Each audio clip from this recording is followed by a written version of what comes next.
Budget and gaming do not really go well in the same sentence, especially not when you are looking at pricing around $200 or less. But we could probably make an exception with the Nubia Neo 2 from ZTE, same manufacturers of the Red Magic series.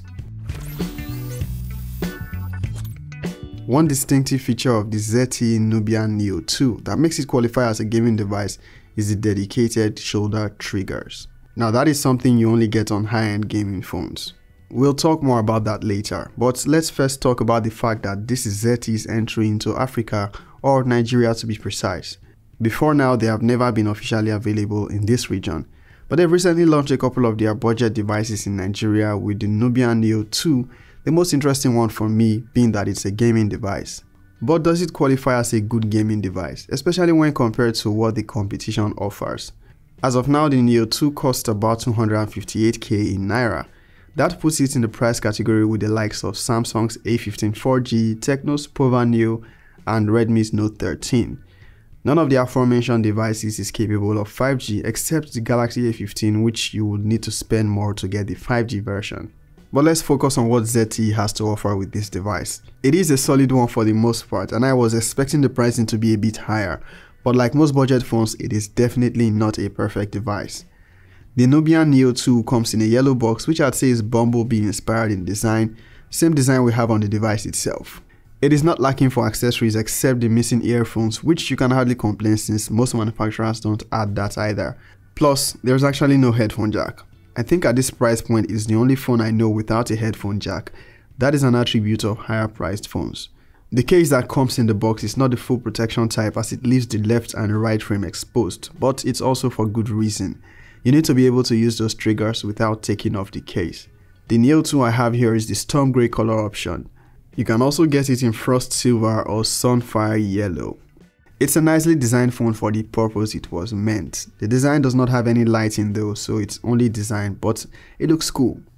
As for the material on the back, it is glossy plastic. It scratches easily and it's also a smudge magnet, so you might want to keep that case on. The frame is matte textured and it's also plastic. On the display, we get 1080p IPS LCD with 120Hz refresh rate. AMOLED would have been awesome, but for a dedicated gaming phone at this price point, I don't think it's a deal breaker. As a gaming phone, it's only natural we put to test its gaming abilities. That's what it was designed for after all. I installed a couple of high graphics games right after setting up the device because I needed to know what it can do, especially since they chose Unisoc for its processor. Specifications wise, the Nubia Neo 2 checks most of the boxes except for the fact that it uses an unfamiliar processor.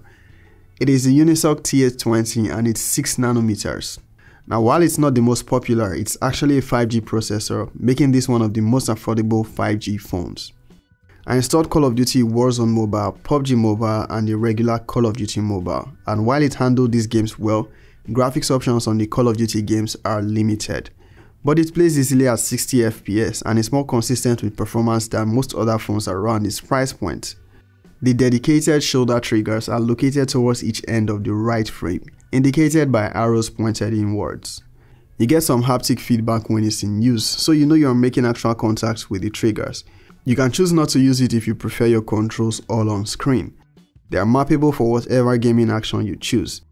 You can easily enable it by swiping from the left to bring up the game space panel and map it as you see fit. You also get other tools to help maximize the device for your game, including bypass charging. Now one problem I had with it was that I had to enable it for each new game I wanted to play. It would have made sense if I only had to enable it once and no matter what new games I install, I only have to map the controls if needed. But that is not a problem since you only have to do it once for each game. I'm mostly impressed with its performance on Warzone Mobile as that's a demanding game and it's the game I played the most. The available graphics setting is very low, but you can set the frame rate to uncapped. All the while playing through, the frame rate was always between 35 to 60 FPS, never consistently above 50 for long, but that was not too evident in the actual gameplay. I barely experienced lags during my multiple sessions with Warzone Mobile. I didn't play Call of Duty Mobile as much as I did Warzone, but it played fine with the few sessions I had, and unlike Warzone, it maintained consistent 60 FPS. The available graphics option here is medium and high frame rate. It is also worthy of mentioning the fact that this device stays consistently warm throughout my gaming sessions.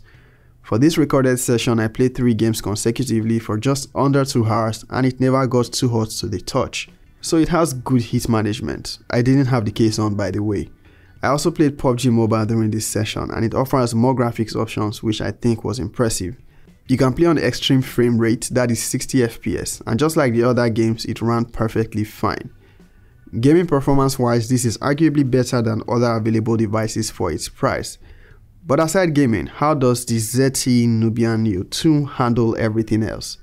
On the software side, it is kind of lacking. Now, I'm not referring to the software performance or the consistency with animations.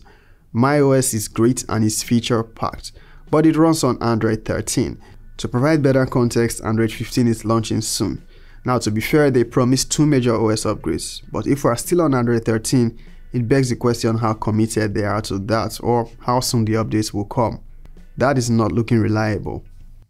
If you are not bothered by the latest software, Android 13 is a stable one and everything else checks out. Just keep your hopes low on the update part.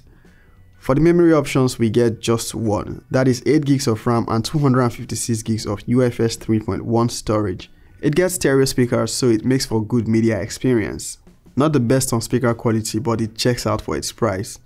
Now the battery life here is solid and I can say it is well optimized.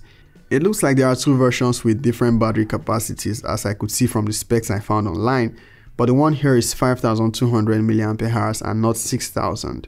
It supports 33 watts fast charging and the charging time if completely drained is just about 90 minutes. Cameras are not a strength when it comes to budget gaming phones, and the Nubia Neo 2 is no different in that regard. We get 50 megapixels for its main camera and 16 megapixels for the selfie. The added camera ring on the back contains just a 2 megapixel depth sensor. The photos captured will get the job done in the right lighting conditions, but it won't wow you with its processing. The Nubia Neo 2 is a solid phone when it comes to budget gaming. The shoulder triggers, UFS 3.1 storage, stereo speakers and high refresh rate makes it a solid deal. However, the cameras could be better and they need to make good on the software update promise. Now if you want to pick up one or any of the recently launched ZTE devices, you can find them on Konga's website. That's all from me.